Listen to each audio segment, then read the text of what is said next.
Alors, bienvenue. Aujourd'hui, on va s'intéresser à une histoire qui sort vraiment des sentiers battus dans le monde du foot. Ah oui, on peut le dire.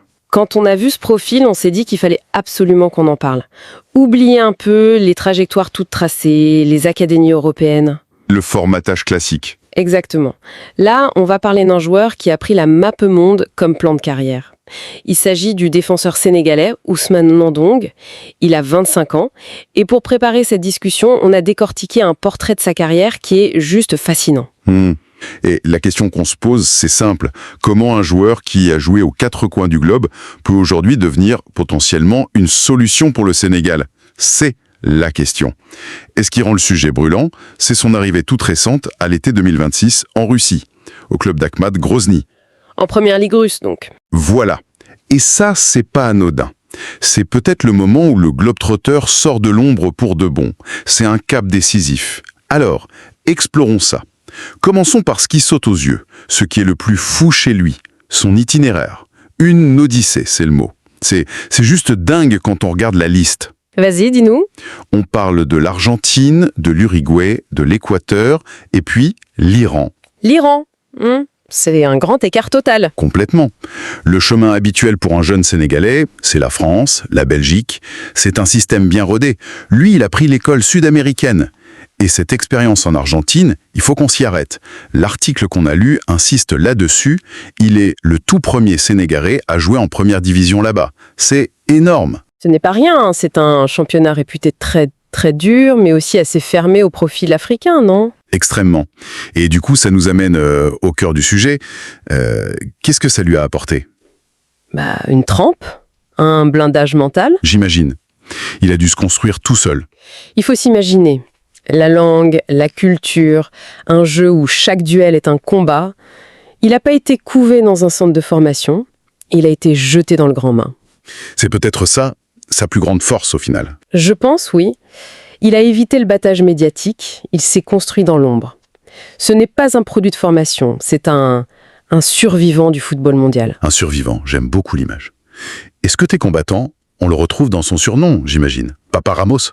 Ah oui, quand on t'appelle comme ça, c'est pas pour rien. C'est une référence qui pèse, c'est clair. Et le surnom lui va bien. D'abord, il y a le physique, évidemment. C'est un colosse, 1m92. Une présence intimidante, oui. Voilà. Dominant dans le jeu aérien, c'est la base. Mais le parallèle avec Sergio Ramos, ça va plus loin que la taille. Bien sûr. Le portrait qu'on a lu insiste sur son tempérament. Il est qualifié de défenseur combatif. Mais il y a une nuance importante. Laquelle ?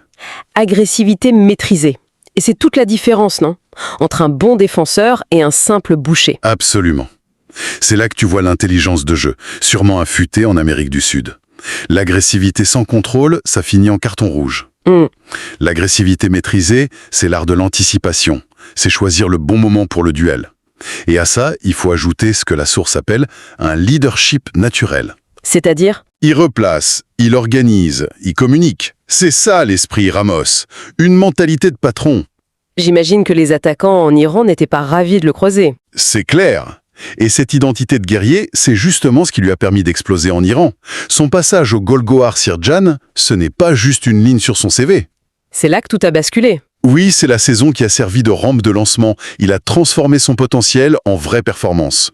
Et on a les chiffres pour ça, ils sont assez parlants, oui, nos sources sont claires. 30 matchs joués, titulaire indiscutable, et 3 buts, ce qui n'est pas négligeable pour un défenseur central. Non, c'est même un vrai plus, surtout dans un championnat comme celui d'Iran. Très rigoureux, très défensif. D'accord, donc s'imposer là-bas, et en plus être décisif, ça a forcément attiré l'œil de recruteurs. Forcément. Mais une question me vient, comment un recruteur Akhmat Grozny en Russie se retrouve à regarder les matchs de Golgoar Sirjan en Iran ?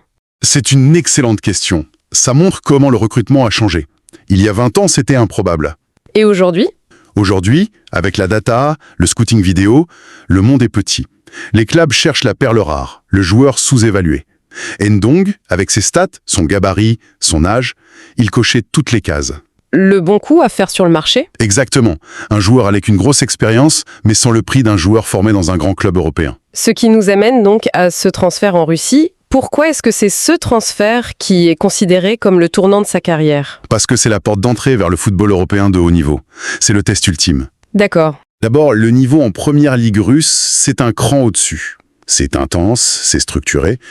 Et puis, il y a l'exposition médiatique. Ah oui, c'est incomparable. Jouer en Russie, c'est être visible. C'est exister aux yeux des sélectionneurs. Et c'est aussi une pression différente. Le moindre mauvais match est analysé. Est-ce qu'un joueur qui a grandi dans l'ombre est préparé à ça? C'est tout l'enjeu. Sa force mentale a été forgée, c'est sûr, mais là, c'est une autre dimension. On va voir si le survivant peut devenir un protagoniste. C'est sa chance de prouver que son parcours, c'était pas juste une série de hasards. Et tout ça nous ramène à la question finale. L'équipe nationale, est-ce que ce pari russe peut vraiment lui ouvrir les portes des Lions de la Teranga? Le rêve est légitime. À 25 ans, c'est l'âge parfait pour un défenseur. Mais Mais il faut être lucide. La concurrence au Sénégal, en défense centrale, elle est... monstrueuse.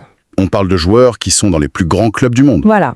Donc il ne part pas favori, loin de là. Alors qu'est-ce qu'il peut apporter de différent? Quel est son argument de vente? Il ne peut pas rivaliser sur le CV, c'est clair.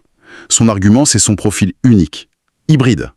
Explique-moi. Il a la grinta sud-américaine, une rigueur apprise dans des contextes très variés, et cette puissance physique. Il amène une culture du combat différente. Une culture de la survie, comme tu disais. C'est ça, c'est un profil de mission, un joker pour les matchs où il faut un guerrier. Donc son parcours, qui pourrait sembler être une faiblesse, Pourrait être sa plus grande force. Exactement, mais ça reste un potentiel. Il y a une condition pour que le nom de Ndang arrive sur le bureau du sélectionneur Pape Thiaw. et laquelle? Il n'y a pas d'alternative. Il doit s'imposer à Ahmad Grozny. Et pas juste un peu. Il doit devenir un patron, montrer qu'il peut tenir le niveau sur toute une saison. La porte étant ouverte, c'est à lui de l'enfoncer. C'est exactement ça. Prenons un peu d'auteur pour finir. Qu'est-ce que sa trajectoire nous dit sur le foot d'aujourd'hui? C'est une anomalie ou c'est le signe d'autre chose? Je pense que c'est l'illustration d'une nouvelle réalité. Son parcours, c'est le symbole que la voie royale Europe de l'Ouest n'est plus la seule qui existe. Il a d'autres chemins pour réussir. Oui, il prouve que le talent peut mûrir partout, que l'expérience en Amérique du Sud ou en Asie, ça a une vraie valeur. On pourrait y voir aussi une forme d'émancipation des joueurs. Ils choisissent des destinations pour le temps de jeu, pas seulement pour le prestige. C'est un excellent point. Il s'est construit à la dure, loin des projecteurs. Il arrive en Russie non pas comme un jeune espoir, mais comme un homme de 25 ans avec un bagage unique. En conclusion, la Russie, pour lui, ce n'est pas une fin en soi. C'est un carrefour. Un carrefour stratégique. Soit il confirme et il passe un cap international, Soit il reste ce joueur au parcours fascinant, mais un peu plus discret. Le pari est total. il a fait tout le chemin pour arriver à cette dernière épreuve. C'est maintenant ou jamais. Donc pour résumer, Ousmane Dong, c'est l'histoire d'un joueur qui a refusé la facilité. Son parcours, c'est un puzzle de culture, de défis. Une mosaïque, oui.